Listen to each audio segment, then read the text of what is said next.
The best way to know what is written in the Bible, so that you can know the truth, know your biblical rights and obligations, and avoid false doctrines, is to read the Bible consecutively, every day, from Genesis to Revelation, every year. You can achieve that life-changing goal by participating in this Dr. Leesi Mitee's Easy Daily Bible Reading in 1 Year Challenge. It requires just a few minutes every day, listening to the Bible, the inspired Word of God. Please share your thoughts, discuss today's Bible reading, or ask questions in the comment text box. Thank you so much. Please click the subscribe button, the like button, and notification bell button. Today is day 98 of the 365 days of the year. The 8th of April. Today's Bible reading is from 1 Kings chapter 3, chapter 4, and chapter 5. 1 Kings chapter 3. Solomon made a marriage alliance with Pharaoh king of Egypt. He took Pharaoh's daughter and brought her into David's city until he had finished building his own house, Yahweh's house, and the wall around Jerusalem. However, the people sacrificed in the high places, because there was not yet a house built for Yahweh's name. Solomon loved Yahweh, walking in the statutes of David his father, except that he sacrificed and burned incense in the high places. The king went to Gibeon to sacrifice there, for that was the great high place. Solomon offered 1,000 burnt offerings on that altar. In Gibeon, Yahweh appeared to Solomon in a dream by night, and God said, "Ask for what I should give you." Solomon said, "You have shown to your servant David my father great loving kindness, because he walked before you in truth, in righteousness, and in uprightness of heart with you. You have kept for him this great loving kindness, that you have given him a son to sit on his throne, as it is today. Now, Yahweh my God, you have made your servant king instead of David my father. I am just a little child. I don't know how to go out or come in. Your servant is among your people which you have chosen, a great people, that can't be numbered or counted for multitude. Give your servant therefore an understanding heart to judge your people, that I may discern between good and evil. For who is able to judge this great people of yours?" This request pleased the Lord, that Solomon had asked this thing. God said to him, "Because you have asked this thing, and have not asked for yourself long life, nor have you asked for riches for yourself, nor have you asked for the life of your enemies, but have asked for yourself understanding to discern justice, behold, I have done according to your word. Behold, I have given you a wise and understanding heart, so that there has been no one like you before you, and after you none will arise like you. I have also given you that which you have not asked, both riches and honor, so that there will not be any among the kings like you for all your days.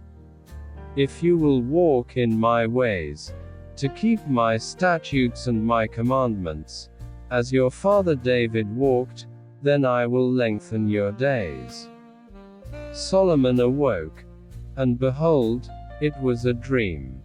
Then he came to Jerusalem and stood before the ark of Yahweh's covenant, and offered up burnt offerings, offered peace offerings, and made a feast for all his servants. Then 2 women who were prostitutes came to the king, and stood before him. The one woman said, "Oh, my lord, I and this woman dwell in one house.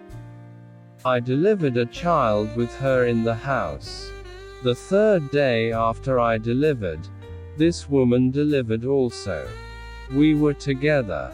There was no stranger with us in the house, just us two in the house. This woman's child died in the night, because she lay on it. She arose at midnight, and took my son from beside me while your servant slept, and laid it in her bosom, and laid her dead child in my bosom. When I rose in the morning to nurse my child, behold, he was dead. But when I had looked at him in the morning, behold, it was not my son whom I bore." The other woman said, "No. But the living one is my son, and the dead one is your son." The first one said, "No. But the dead one is your son, and the living one is my son." They argued like this before the king. Then the king said, "One says, 'This is my son who lives, and your son is the dead one,' and the other says, 'No. But your son is the dead one, and my son is the living one.'" The king said, "Get me a sword." So they brought a sword before the king. The king said, "Divide the living child in two, and give half to the one, and half to the other." Then the woman whose the living child was spoke to the king, for her heart yearned over her son, and she said, "Oh, my lord, give her the living child, and in no way kill him." But the other said, "He shall be neither mine nor yours. Divide him." Then the king answered, "Give the first woman the living child, and definitely do not kill him. She is his mother." All Israel heard of the judgment which the king had judged, and they feared the king, for they saw that the wisdom of God was in him to do justice. 1 Kings chapter 4. King Solomon was king over all Israel.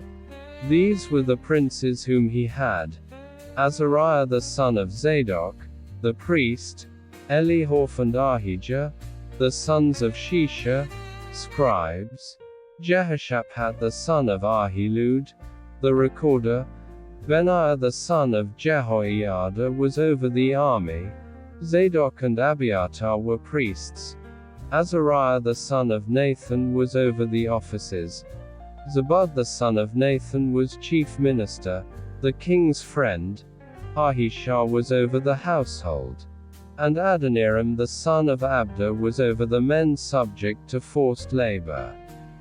Solomon had 12 officers over all Israel, who provided food for the king and his household. Each man had to make provision for a month in the year. These are the names: Ben-Hur, in the hill country of Ephraim; Ben-Decker, in Machaz, in Shulbim, Beth-Shemesh, and Elon Beth-Hanan; Ben-Hezd, in Arubath, Soko and all the land of Hepher belonged to him; Ben-Abinadab, in all the height of Dor, he had Taphath, Solomon's daughter, as wife; Baana the son of Ahilud, in Tanakh and Megiddo, and all Beth-Shean which is beside Zarathan, beneath Jezreel, from Beth-Shean to Abel-Meholah, as far as beyond Jokmeam; Ben-Geber, in Ramoth-Gilead, the towns of Jair the son of Manasseh, which are in Gilead, belonged to him; and the region of Argob, which is in Bashan,